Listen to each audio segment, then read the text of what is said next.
We provide you the platform to turn your dreams into reality. Give wings to your aspirations with KR Mangalam University. Changur के घर के आसपास इस तरह की कोई लोकेशन नहीं दिखाई पड़ी, लेकिन उसके घर के पीछे जब हमने देखा तो एक कब्रिस्तान हमें दिखाई पड़ा। इस कब्रिस्तान की हकीकत जानने हम पहुंचे जब, और ये दावा समझने की कोशिश करने लगे कि क्या वाकई जो पीड़िता ने दावा किया था उसमें कोई सच्चाई है। तो जो तस्वीरें हैं वो बयां कर रही हैं कि वाकई में ये जो कब्रिस्तान था इसका पूरा एक्सेस छांगुर के पास था। ये जो दीवार आपको दिखाई पड़ रही है ये छांगुर के घर की दीवार है, और ठीक बगल से एक वहाँ गेट है। उस गेट से छांगुर, उसके तमाम गुर्गे बाकायदे इस कब्रिस्तान में एंट्री ले सकते थे।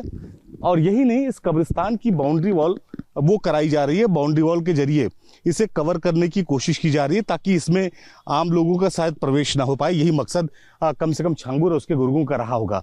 कब्रों की अगर हम बात करें तो कई कब्रें इसमें बनाई गई हैं, और कुछ कब्रें पक्की हैं। जैसे एक कब्र पक्की है और इसके साथ उधर दूसरी कब्र पक्की है, उधर तीसरी छांगुर के ठीक घर के बगल नींव के पास एक कब्र पक्की है। लेकिन कई ऐसे कब्रें हैं जो अभी कुछ दिनों पहले ही बनी होंगी शायद, या कुछ दिनों पहले ही इनको दफन किया गया होगा।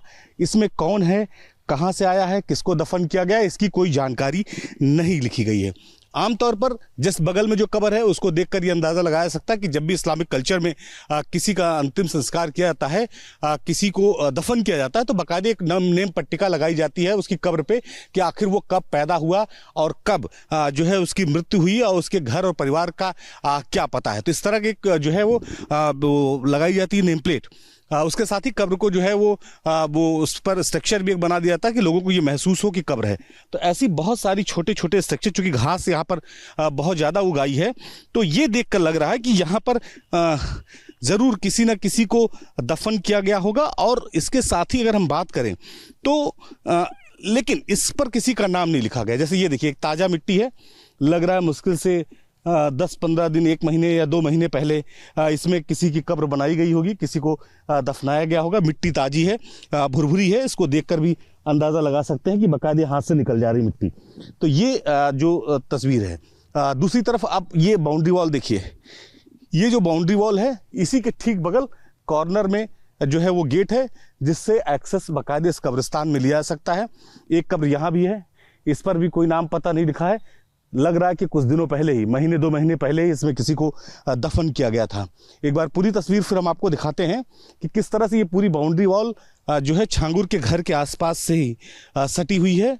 और लोग बता रहे दबी जबान में कि छांगुर दरअसल चाहता था कि ये पूरा कब्र में उसका जो कब्रगाह है इसमें उसका पूरी तरीके से एक्सेस हो, उसकी पूरी तरीके से एंट्री हो, जब वो चाहे तभी इसमें कोई बाहरी व्यक्ति आ पाए। और इसके लिए बाकायदे उसने अपने घर से भी, अंदर से भी एक रास्ता इस पूरे कब्रिस्तान में खोल रखा था। तो पीड़िता ने जो दावा किया है कि छांगुर ने खुद ये कहा था कि उसने कई लड़कियों को पहले ही यहाँ जिंदा दफन किया है। जो हालात इस कब्रिस्तान के हैं उसको देखकर लगता है कि छांगुर का दावा बिल्कुल सही था। हालांकि अभी इस पूरे मामले में पुलिस जांच कर रही है। वीडियो राम के साथ निखिल शर्मा, न्यूज नेशन। जहां भक्ति है हर शब्द में, कथाओं में छुपे हैं दिव्य रहस्य, और ज्योतिष देता है जीवन को दिशा। धर्म से जुड़ी हर बातों को जानने के लिए हमारे चैनल स्तुति को सब्सक्राइब करें। चैनल पर जाने के लिए इस लिंक पर क्लिक करें।